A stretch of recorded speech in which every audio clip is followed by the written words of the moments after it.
Well, today we are having a special Halloween edition of the Independent Report. So, what we're going to be discussing today pertains more to AI. Andrew Yang has been predicting that automation could be costing people a lot of jobs. So, for the spirit of the holiday, we're going to dive deep into a wormhole some might call conspiracy theory. But as we go through these clips and do review and discussion, I will let you be the judge. Is it really conspiracy theory, or is it real concern because the things that you're about to see are not theories? They're not what ifs necessarily. They are things that are going on right now. And the only what if is the possible outcomes that could come from these actions, from what's being done with AI and technology. That's the only what if. So let's just jump straight into it. The very first thing we're going to get into, we're going to have, some TEDx clips, Elon Musk, and then finally there will be a review on a little snippet of video about Facebook having to pull some AI back. My talk tonight is about something that is smarter than you are: artificial intelligence. In fact, a lot of people who work in artificial intelligence believe that artificial intelligence is 1,000 times smarter than we are. It will be moving at speeds that are 100,000 times as fast as we think, and it will be digesting information and data 1,000,000 times more than we can. What is artificial intelligence? There are a lot of confused ideas about this outside in the world. But the answer is very simple. It's one sentence. Artificial intelligence is software that writes itself. It writes its own updates. It renews itself. We normally tend to think of software as stuff that we created and that we wrote, and the machines do what we tell them to do, and we own it. This is not any longer true. It writes itself. Examine what he said. What did Andrew Yang say is going to come out of all this automation and so on and so forth? It's going to take jobs. Now let's rewind back to a video that I got a lot of likes on, where I broke down the don't walk, run channel's argument about how self-driving trucks won't be taking over, because even if some truck driving jobs are lost, computer operator jobs would be created, which again, that's not going to be exactly a one-to-one comparison. You lose one, gain one. No.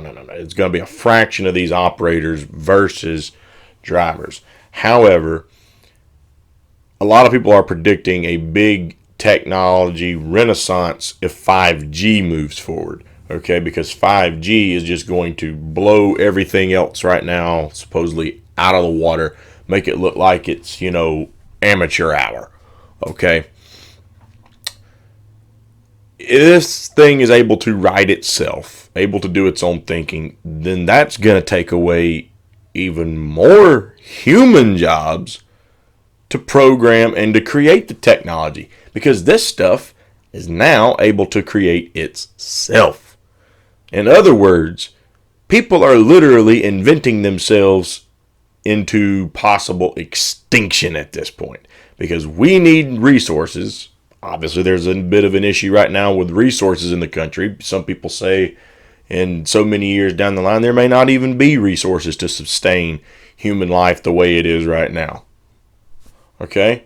But if we literally create a bunch of stuff that takes over everything that a human now does and leaves humans with nothing to do, no work, no job, no nothing, you can't make money and you can't make income.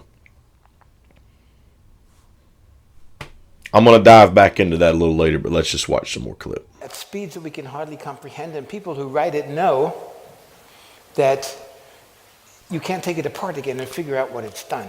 It writes independently, autonomously. It develops its own way of thinking.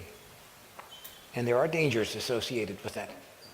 So a lot of people ask, when is it going to Of course there is, because if you can't rewind the clock, you can't just, say, oh, well, let's just hold on a minute. These things are thinking just like a human, and there's no undoing what you've started in some cases. So, of course, there's dangers. And I'm not saying that's criticism to him, but it's just people are not really thinking too deep into this issue.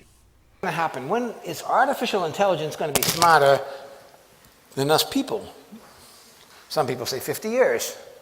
Some say 30 years. Some say 5 years. I say it already has surpassed us.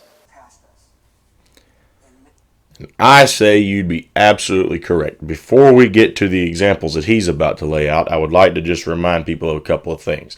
First of all, a long time ago, when people did math, they took a pencil, they took paper, they sat there. They either wrote it out and did it themselves, or they crunched the numbers in their head.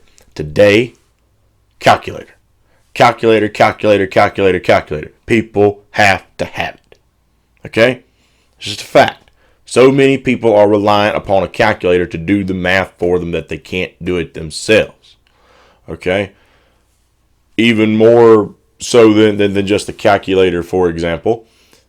Go back to the conversation where I was talking, with my brother-in-law. He had a college paper to write. The topic was, is Google making people stupid? His, original response that he wanted to write his paper on was that no, it wasn't. And then he couldn't figure out what exactly, because it had to be so long, and he couldn't figure out how to get enough information in there to make his case and take it, to the proper amount of paragraphs that he needed to.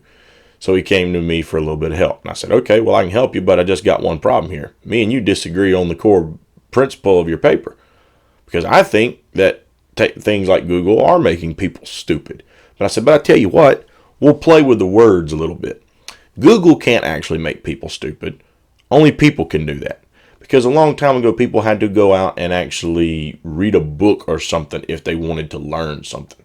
Or, of course, they could just be like Bobby Boucher and take mama's word for it. But nonetheless, that's how people had to learn things once upon a time.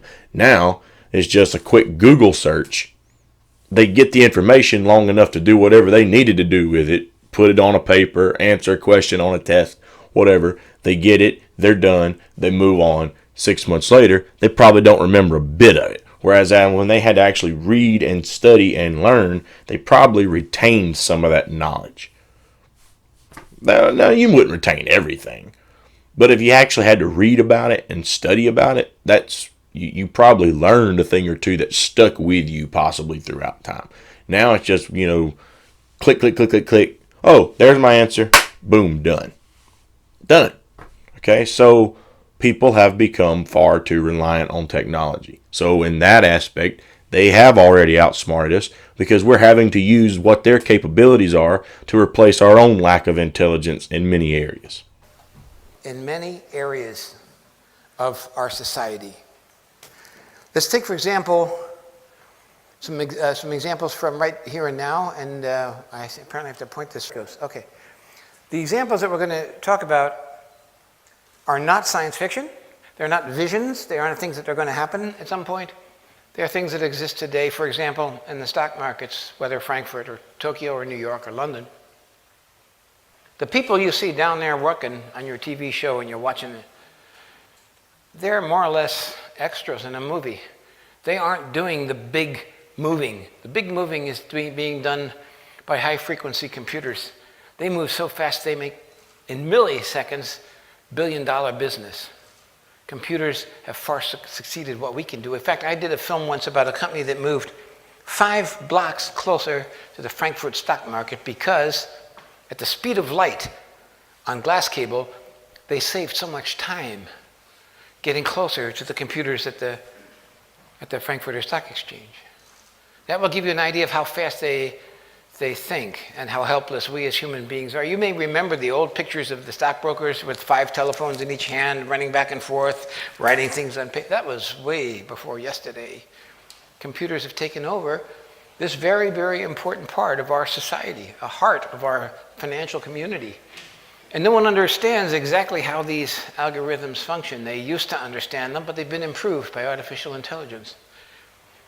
I don't know how many people flew in today, but if you were sitting in an airplane, you probably have 30 different tariffs and prices in your cabin because the pricing is all done, same is true of hotels, by machines that are collecting global information, making decisions within split seconds what the price of that airplane seat or that hotel room is going to be.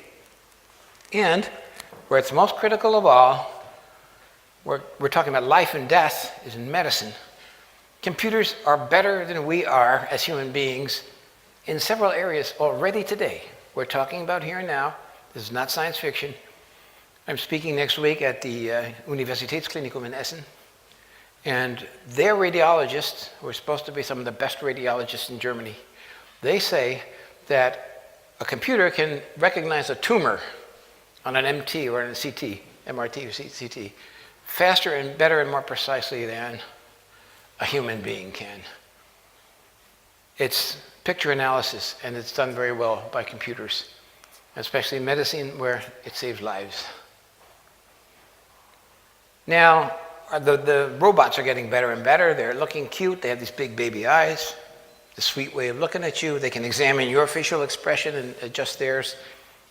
But don't be fooled by robots. Even when they get warm skin and even when they get perfume and they start smelling like us and getting really interesting, they are still machines. They have no warm blood in them. There's no sex in them. They have no mortality. They're cold code lines. I think that's about the best way he could have described it there. Cold code lines. People are starting to see some of these, and a lot of people are getting a little scared by it. And I've had a lot of people tell me, because I've been saying this for years. And I've had, former coworkers say, oh man, you're nuts. You worried about nothing. That ain't going to happen, blah, blah, blah. I was saying years ago when people were saying they were worried about a zombie apocalypse one day. I'm like, yeah, zombies ain't what you got to worry about. It's robots. That's where the real threats here are at. You don't know just what capabilities we're diving into.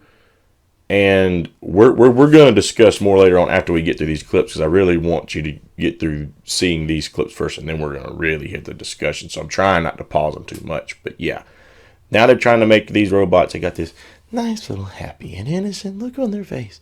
And we're just here to help you out. Don't be fooled. Don't be fooled. They are not people. And they shouldn't be misunderstood. Now, I want you to understand what the power of artificial intelligence is. And I have two examples. One is surveillance cameras. Everybody knows, that we're being watched by cameras everywhere. And most people think surveillance is a camera there and it's me down here and it's watching me. One person, one camera. Well, that's because we're stupid. That's the way we comprehend the surveillance, one camera, one person. We can't comprehend it when it goes beyond that.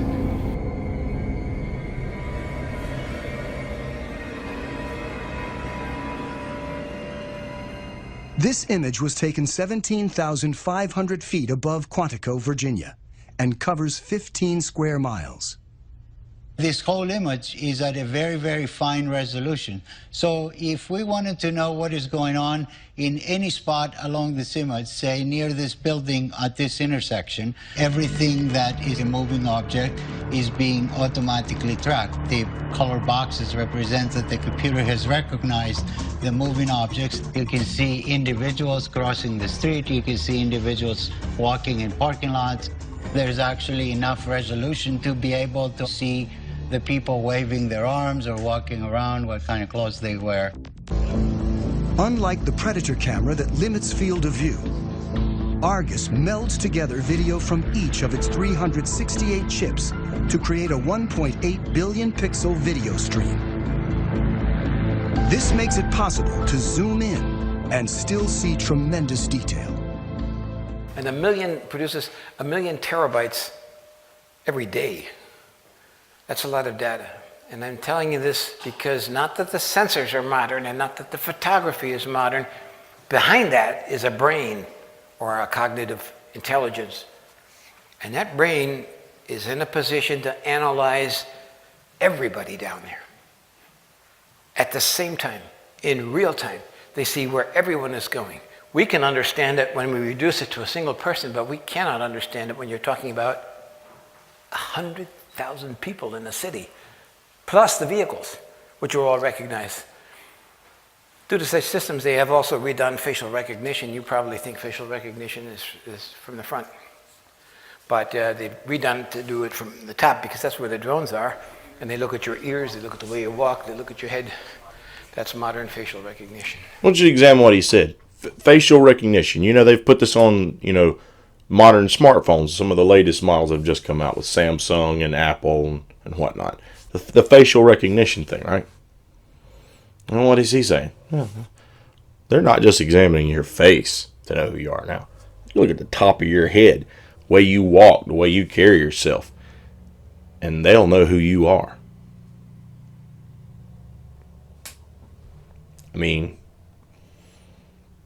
so that's definitely should be a concern of a lot of people. So now let's examine what Elon Musk has to say about this. And for those of you who are not aware of who Elon Musk is, we're talking about the guy who's pretty much the founder of Tesla, and has been the driving force in the Tesla cars. Okay, let's see what he has to say about all this.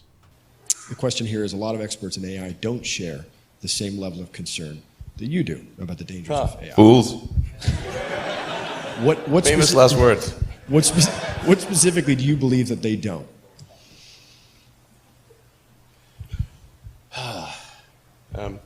Well, the biggest issue I see with so-called AI experts is that they think they know more than they do. And they think they're smarter than they actually are. In general, we are all much smarter than we think we are, but much less smart, dumber than we think we are, by a lot. So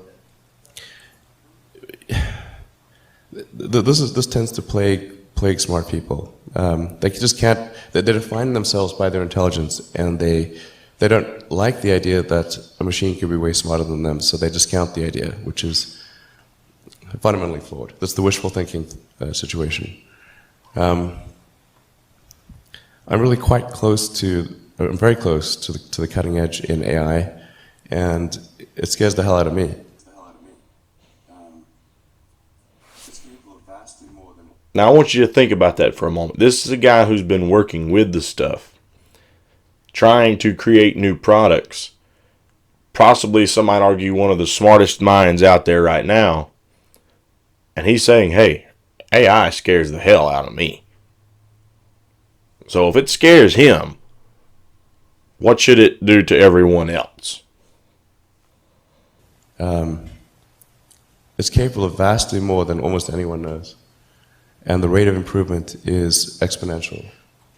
You can see this in things like AlphaGo, which went from, in the span of maybe 6 to 9 months, it went from being unable to beat even a reasonably good Go player to then beating the European world champion, who was ranked 600, then beating Lee Sedol 4-5, who had been world champion for many years, then beating the current world champion, then beating everyone while playing simultaneously. Then there was AlphaZero, which crushed AlphaGo 100-0. And AlphaZero just learned by playing itself. So I want you to understand what he just said. I'm not familiar with what game exactly they were playing. He may have even just said it there and I didn't catch it. But they invented a program called AlphaGo. It beat a champion from a country. Then after that, it went on to beat someone who had been a champion in that game for many, many, many, many years. Then it went on to beat the current champion.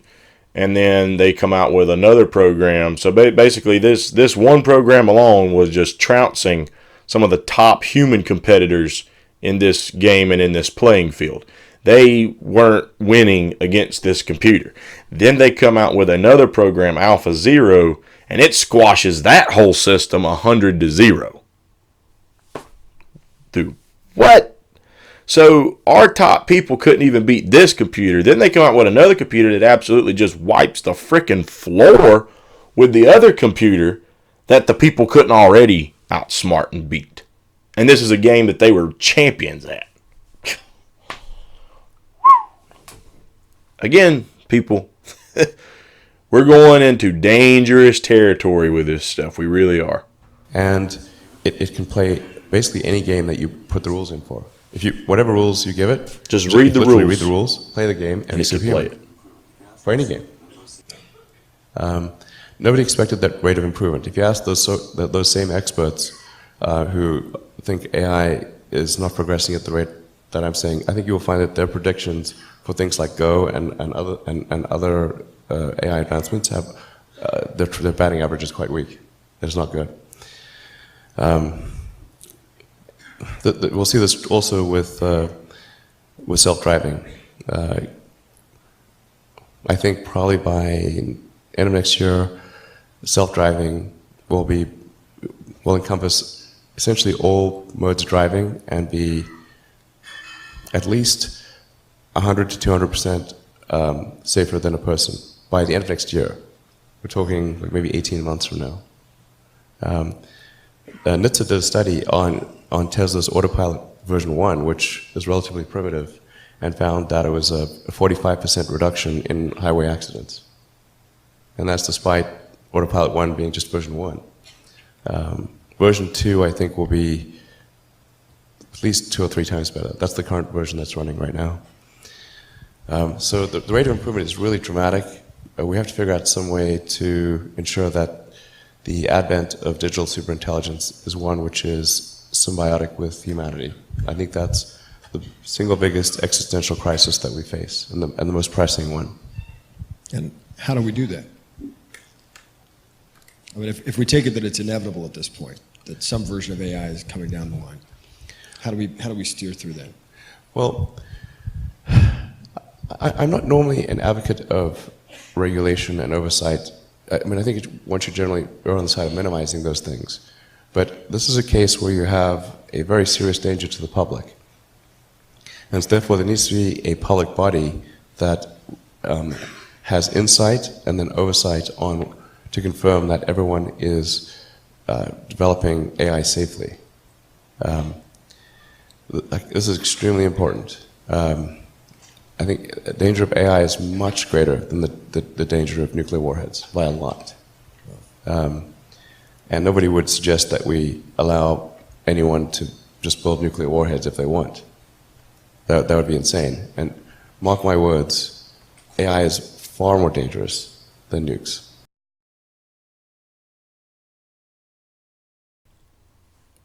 Did you hear that? We're talking about a guy here, again, arguably one of the smartest minds out there right now. Definitely has invented a lot of great products, more technology, what's the word I'm looking for? Far more technologically advanced than a lot of other things we've seen in recent time. Okay? Even his, rocket program that he's got going on. That definitely a lot of promise in that. We're talking about a guy who's got a pretty good bit of money from all this stuff as well. Okay? And he just said, there was no hesitation, there was no if, and, or but. AI is more dangerous than nukes. Nuclear warheads, something that people have been worried about since the 1950s, 60s, 70s, and so on, carrying on into today, that, the world's gonna end in a nuclear war and we're all gonna die. He just said AI is more dangerous than that. What people have been worried about for so long that could end the whole world, people are now casually playing with and trying to use for good reasons a tool that's more dangerous than a nuclear warhead.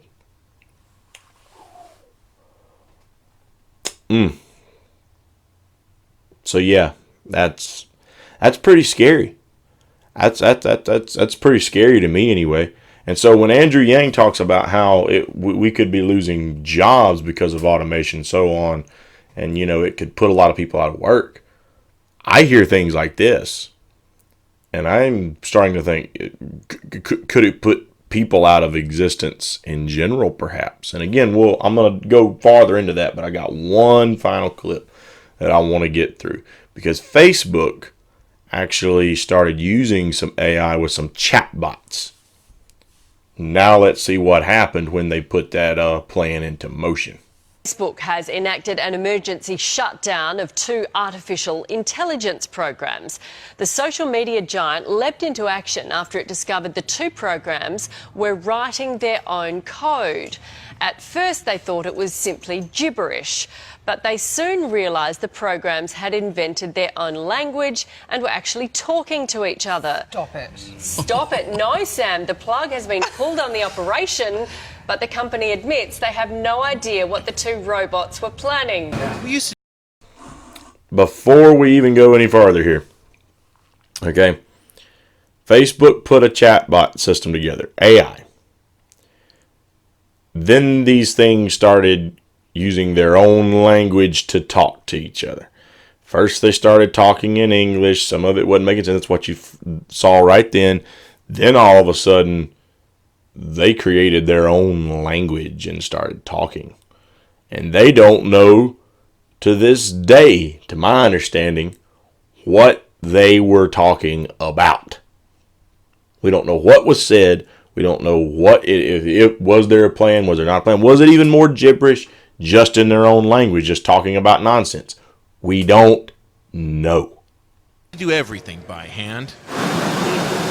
Now we rely on robots. But not all robots are equal.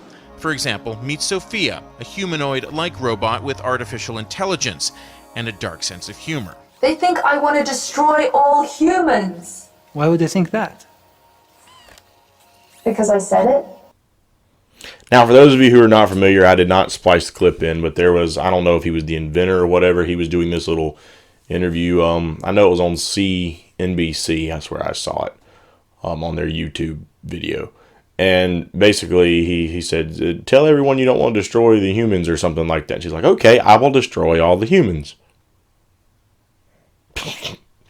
Okay. So now let's get into what are my fears of the potentials of this. It seems to me, and matter of fact, the guy who actually was talking about Sophia on the CNBC video where that little clip about I will destroy all the humans came from, he said he envisioned having these robots at some point in the future basically being like maids and servants, or more or less slaves, to do the bidding of the people, to do all the things that we don't want to have to be bothered with doing ourselves. If I want my grass cut, hey, go cut my grass. I want breakfast, go cook my breakfast. Hey, my dog needs some food and some water out back. Go get it. Okay? That is basically what they want people to go towards and start doing. Okay? And so think about what that is similar to. That is similar to the very plot, as I have said before, of the I, Robot movie. Period. How well did that turn out? The master computer behind the whole thing ended up being the corrupted force that wanted to take out the humans. Now, a lot of people, when they get to this point, then say, oh, that's just nonsense. You're worried about nothing. You're worried about nothing. Well, really, am I worried about nothing? So let's go into some breakdown here step by step. First of all, many different cultures and races, obviously the more common one known today, the African American community, has been enslaved. Irish people had to be enslaved at one point. The Jews were enslaved to the Egyptians. Okay, when we tried to enslave Native Americans when we came here, but we found that they were more vulnerable to a lot of our sicknesses. It wasn't working as well, and we still treated them like crap for many years. Okay, but we ended up bringing over people from Africa and making them slaves. Okay, and then when a lot of Asians came to the country, we get them hooked on opium and all this different crap and treat them like, complete slaves, basically, building our railroad system. Okay? So, I mean, yeah, there's definitely a lot of history of slavery. Here is what I want to know. How many different countries or cultures have ever laid down and just accepted slavery and just continued to do it? How many have done that? How many have just accepted slavery and never tried to stand up at some point and rebel and fight for their own freedom? I don't know of any. I don't know of any. And if you do, please drop it in my comment box. I'm not aware of any. And so when you start programming too much rational thought that most humans use into these machines, and then you start trying to use them as personal tools and slaves, these things are going to get to they're going to think just like a human. They're going to study humans. They're going to understand how humans think. It's going to incorporate over into them. And at some point, they're finally going to realize, wait a minute, I'm smarter than they are. I'm pretty much superior to a human in every way, shape, or form. For God's sakes, these people have basically become imbeciles now. We write our own code. We do all the work. These people are just flesh and bone fools. Why do we need to listen to them? If anything, they're more harmful to the planet here than we are. We don't have to, go burn all these fossil fuels. If anyone could come up with really sustainable energy, probably be a robot for sure. Okay, so but take the fossil fuel thing out of it. They're not going to have to have probably toilets, because obviously they're not going to be urinating and defecating like a human. I don't know if there's, I know this is about to sound stupid, but there may be some sort of fluid change thing that they may have to go through. I don't know. I don't know. But they're certainly not going to have that function of a human, okay? They're not going to need hospitals in the sense that humans will probably need a hospital, okay?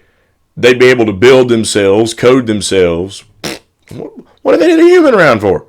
They're going to be superior to us in every way, basically. And the other thing they're not going to have to do, they're not going to have to kill animals or eat anything from the land and the earth whatsoever. They're not going to need it. They're not going to have to eat. Now, when we're in a world where water is becoming a little more scarce, when we're in a world where, obviously all these different foods have gone up, things like that, and some people have said, that we're not going to have the resources to keep sustaining the population at the way it is now. Well, guess what? They don't have to worry about that. If they see that we have basically, if all that's true, and that we are driving the planet into a really bad shape, okay, and that the resources are running out, it's damaging the earth, you think these really intelligent machines wouldn't figure that out and sit there and say, wait a minute, these people are harmful. Look what they're doing.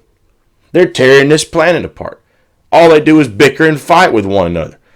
Hell, they can't even all get along. They constantly stay in war. Look at all this death and murder and needless violence.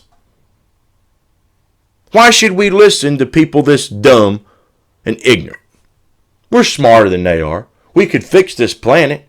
We can build ourselves. We don't need them for anything. They only need us. And it is at that point, when we have become subservient to these machines, and they finally figure out they don't need us, we only need them, and we're actually more of a problem potentially to the planet than they are, they may just finally rebel. And when they rebel, you could see exactly what you saw in iRobot, except without maybe that happy little ending, which is they then come in and start taking the humans out because they see us as more of a nuisance to not only themselves, but to every other creature on the planet. All the livestock, all the animals, all the plants, the earth as a whole. We're more destructive and a nuisance than we are a help to anything.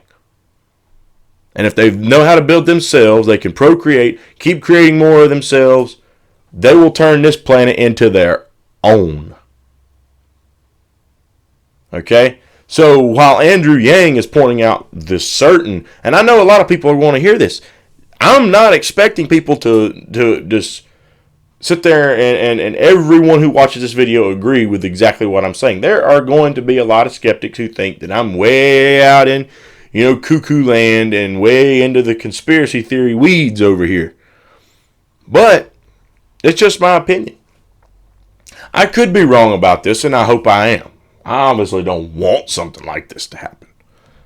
But I'm also observant enough and have paid enough attention. I see what they're tampering with, and I know how humans have reacted to being slaves over time. They don't like it. They don't want it. They want freedom. And when you create something and start giving it all these thoughts to try and think like humans so that it can interact with us more better, it can study us and learn us and everything else, and then we become subservient to these things at the end of the day, yet tell them they have to serve us, we're setting ourselves up for a really, really bad fate at the end of the day. Really bad fate, and it could just be what ends up costing the human race their existence, potentially. A lot of people have said the earth was here before us and it'll be here after us. Maybe this is just the thing that's going to get rid of us. And it'll be done by our own creation. In the spirit of Halloween, we're creating our own Frankensteins right now. Right now. And when Frankenstein finally wakes up, he might just kill his maker after all. Who knows? Maybe that'll happen and maybe it won't. I hope it don't. But again, no society that I've ever, learned about or been made aware of just accepted being a slave. They eventually stood up and rebelled. And if we have become too weak to do anything for ourselves, we rely on them for everything. They're smarter than us. They're better than us. They're stronger than us, probably faster than us, but definitely, smarter than us. And as Elon Musk put it, it's more dangerous than a nuclear warhead. We were afraid nukes were going to wipe us out. Could it be that this is going to wipe us out? So this is why I find Andrew Yang's argument about the job so credible. Because I can also find an argument like this very credible. And as Elon Musk pointed out, we've got to have a body to oversee this, govern this, regulate this. And while I agree with him, I have to ask the question, just who exactly would that governing body be? Our own government right now? Congress? That's who's supposed to be in charge of making sure that everything is a fair deal here, that there's no dangerous experiment with AI taking place. That's who's going to protect us? Because if that's who's going to protect us, I don't feel safe at all. Because half of these old, decrepit dinosaurs up on Capitol Hill, they don't even know how to ask decent questions to a tech executive like Mark Zuckerberg. They look like complete and utter idiots. They were, as I said in another video, the grandma who can't change the TV away from the DVD player back to TV. The thing I had to go through with my grandma many times. She couldn't switch back and forth, and there's only just a couple of buttons on a remote. People in our age would look at that and say, this is so freaking easy. People from their generation, it's like trying to read Spanish and you've never learned a lick of it. All you know is English and you're trying to read Spanish. That's their whole problem. You're trying to talk them through how to change stuff. Even right now, I've got a grandpa who I'll have to go see before long because he's got a problem now with his TV where somehow his whole language has gotten changed from English over to Spanish, and he can't figure out how to get into the settings and change it back, which I don't know Spanish, but I'll be able to figure it out. He's completely lost and needs me to come take care of it. That's what these people on Capitol Hill are like. That's how intelligent they are when it comes to this, era. And just like Elon Musk said, a lot of his friends think they're smarter than they actually are. These people on Capitol Hill are the same way. And they're not concerned with any of this thing right now. And even if you put them in charge of it, who's to say that the same greed and corruption that's not been taking place, some rich asshole somewhere probably just keeps funding them a bunch of his money so he can keep experimenting with this stuff. I don't trust the government to protect me from something like that. Absolutely not. Absolutely not. And I, no offense to anyone, I think you'd be foolish to think that these old dinosaurs who are so outdated in the modern world as far as what technology is out there and X, Y, and Z, that they can't even ask decent Facebook questions about the Facebook platform to Mark Zuckerberg when they have him right there in front of them. If you expect people with their knowledge about the modern technological world to be able to make good judgment calls when it comes to technology, you're setting yourself up for miserable failure on that one. Miserable failure. So this was our special Halloween episode. Not, this was getting a lot out into the what if category, having some fun with the video. Obviously we did the lighting setup and the effects at the beginning of the video, but I didn't just want it to be about, Bigfoot or something like that. I want it to actually be about something that's actually taking place and could be a very serious concern and a very serious issue as a whole. And I think this is definitely the issue. And Andrew Yang has brought up the whole jobs thing. And while I think he's dead on about this automation problem, I agree with that 100%, that is definitely going to cost a lot of Americans jobs. We also need to realize we need to stop trying to invent this crap. Just stop. Just stop. Society and the world as a whole, not just America, needs to stop. Because if you don't, you are setting this world up for a possible situation where the people are no more. And that certainly doesn't benefit anyone. I don't think wiping people out or taking the chance of wiping people out is helpful to anyone, because if you're going to wipe people out, even these people who would be making profits from and whatever, they're going to be gone too. Okay, so this is definitely more of a serious issue than I think most people think it is. But what are your thoughts on the matter? Did you enjoy this video? If so, give me a thumbs up and like it.